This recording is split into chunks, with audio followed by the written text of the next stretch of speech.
So guys, makita ninyo guys kung unsa jud ka unique ang sauna nga mga the way kaysa karon nga way guys, nga new generation way, kani old na gid kining century guys nga build nga cemetery, pila na ni katawo nga, you know,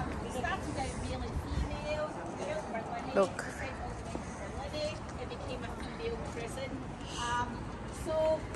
Cathedral House was basically built as a kind of hostel for people being released from the nearby Duke Street prison.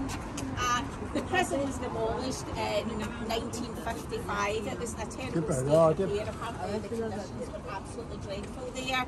But lots of suffragettes were held at Duke Street prison. So you'll get down the high street, you'll see banners depicting women suffragettes. That's why it was a prison.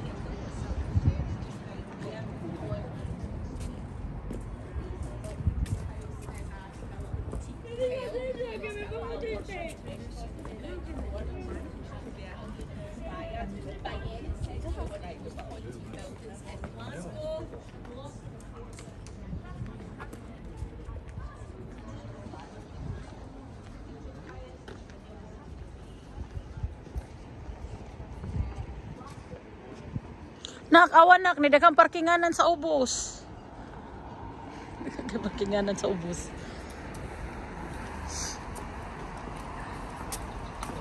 Nindot ito sa babaw.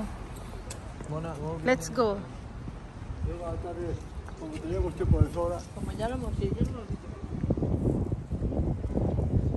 Okay guys, kamu na lang basa ha.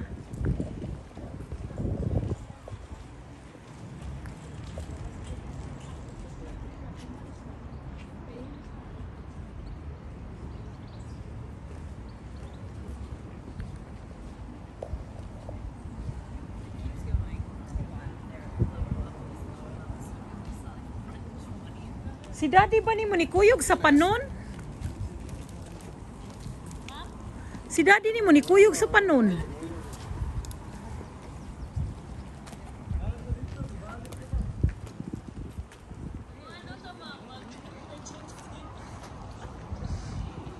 So nakita ninyo guys, kung makita ninyo guys ang mga gibuild, lahi sila design sa mga, kumbaga sa Galo ba, puntod nila guys.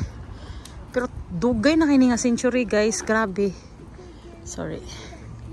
So look at, daghan siya gilubong sa usa ka ingon ani. I think it's all family.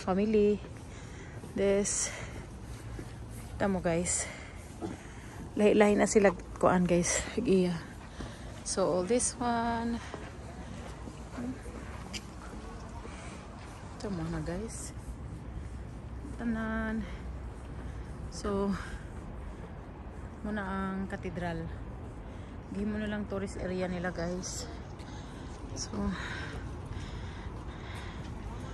to be honest, kung nga rin mo Glasgow guys, sa part sa Scotland, hindi siya.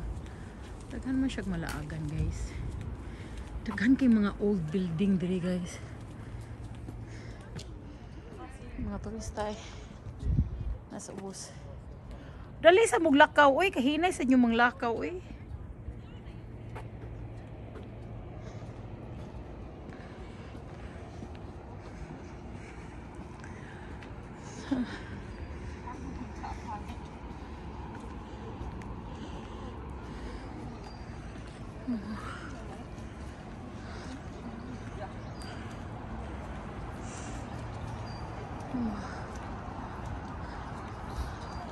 Siya.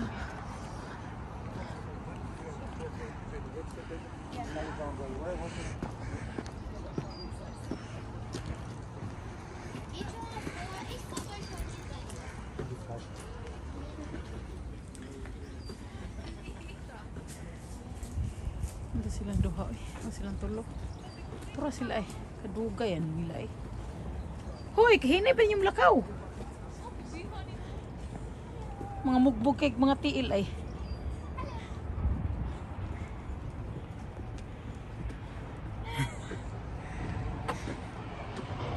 Kita ninyo guys, ang the whole building. See? Nice kayo, no?